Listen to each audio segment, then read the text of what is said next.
মোটামুটি 10টা অপকর্ম যার মধ্যে থাকবে তার কোনো দোয়া আল্লাহর দরবারে মঞ্জুর হবে না। কয়টা অপকর্ম বলেন তো? হাতের আঙ্গুল কয়টা? 10টা। আমি এই 10টা বিষয় আমি সংক্ষিপ্ত সময়ে বলার চেষ্টা করছি। জোরে বলি ইনশাআল্লাহ। সম্মানিত ভাইয়েরা,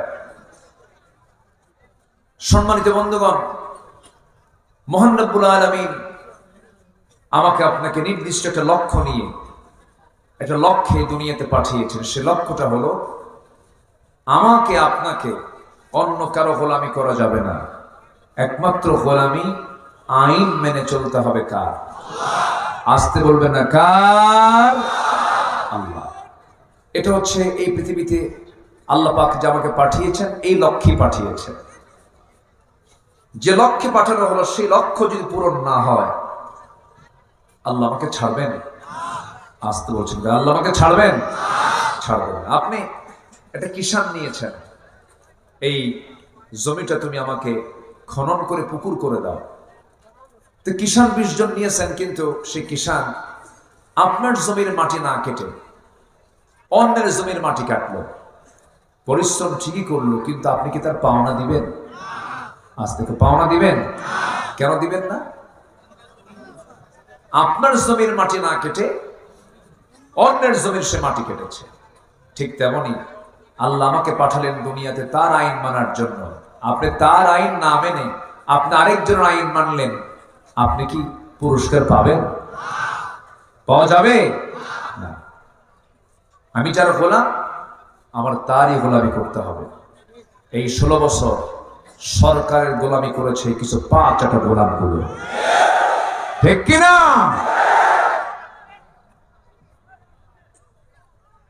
সরকারের কিছু গোলামি করেছে।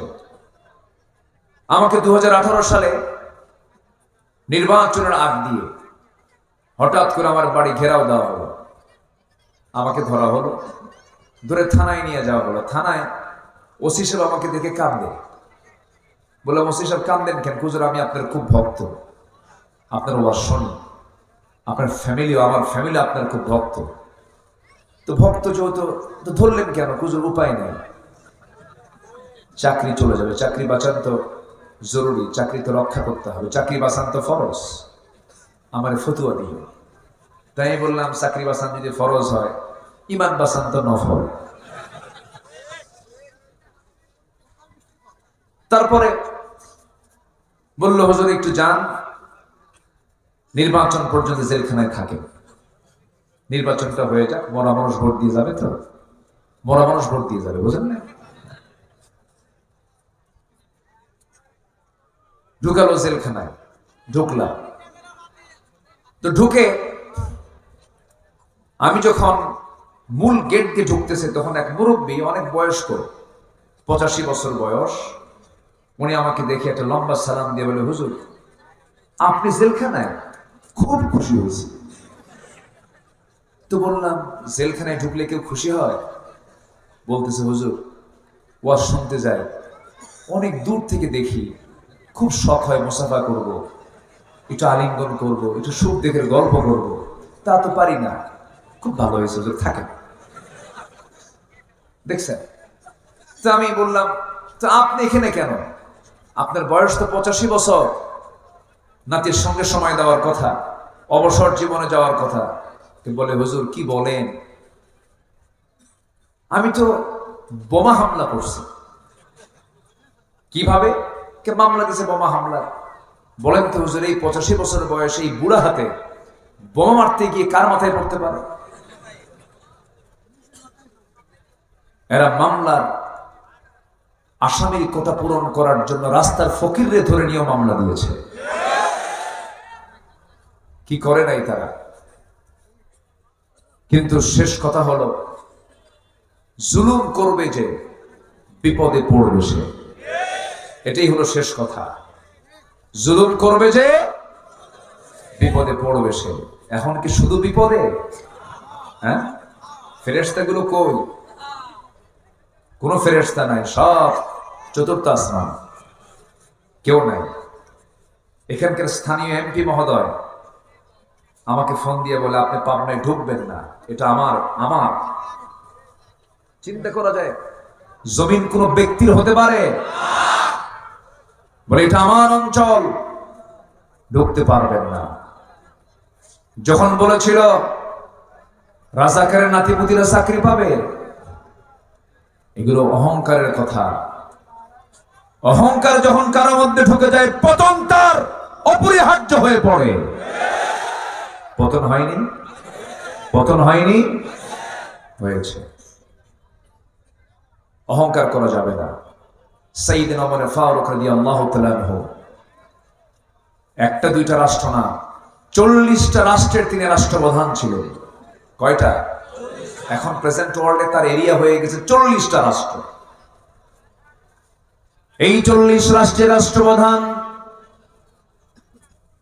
তিনি বসে আছেন, তার সামনে একজন সাহাবী এসে একটা হাদিস বর্ণনা করছেন, যার মধ্যে যাররা পরিমাণ অহংকার থাকবে সে জান্নাতে ঢুকবে না।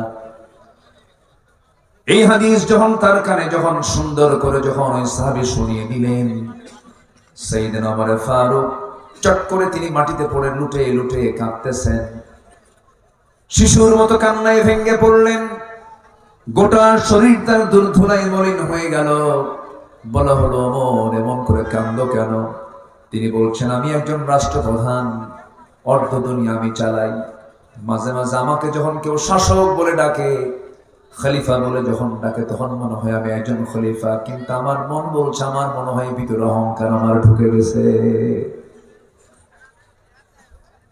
বারবার চোখের পানি ফেলে ইস্তেগফার পড়ছিলেন, আর আকাশের দিকে দুটো হাত তুলে দোয়া করে বলছেন, আয় আল্লাহ তাআলা, আমার তো মনে হয় গোটা দুনিয়ার সকল মানুষকে তুমি জান্নাত দিয়া দিয়া যদি বলো একটা বান্দা শুধু জাহান্নামে যাবে, আমার মন বলছে সে একটা বান্দা জাহান্নামে অন্য কেউ হবে না, আমি ওমর হব। নিজেকে কি ছোট মনে করেছেন তারা? নিজেকে তারা কত বড় আসামি মনে করতেন, কি ছোট্ট হয়ে চলতেন, নিজেকে নগণ্য ভাবতেন। সাইয়েদনা আবু বকর রাদিয়াল্লাহু তাআলা আনহু যখন তার খেলাফত আমল, রাতের বেলা জনগণকে দেখতে যেতেন খালি পায়ে। কি পায়ে? খালি পায়ে। সাইয়েদনা ওমর ফারুক বললেন, খালি পায়ে আপনি রাস্তায় হাঁটতেছেন, ঝুঁকিপূর্ণ পথ, পাথরের সঙ্গে ধাক্কা লেগে চামড়া ফেটে রক্ত বের হয়ে যাবে, কষ্ট পাবেন আপনি। আপনি জুতা কেন পরেন না রাতের আধারে? সাইয়েদনা আবু বকর সিদ্দিক রাদিয়াল্লাহু আনহু চোখের পানি ফেলতে ফেলতে বলছে, ভাই ওমর, জুতা পায়ে আমি হাঁটতে পারি, কিন্তু জুতা পায়ে যখন হাঁটবো, আমি খরম জুতা দিয়ে যখন আমি হাঁটবো, একটা আওয়াজ বের হয়ে যাবে। সে আওয়াজে যদি এই জনপদের কোন ঘুমন্ত ব্যক্তির, কোন নাগরিকের, ঘুমন্ত নাগরিকের যদি ঘুম ভেঙে যায় আমার পায়ে হাঁটার আওয়াজে, কিয়ামতের দিন আমি আবু বকর আসামির কাঠগড়ায় দাঁড়িয়ে তারা জবাব দিতে হবে। জনগণের ঘুম যেন নষ্ট না হয়, পায়ের জুতা খুলে প্রথম খলিফা পায়ে হেঁটে খালি পায়ে হাঁটেন।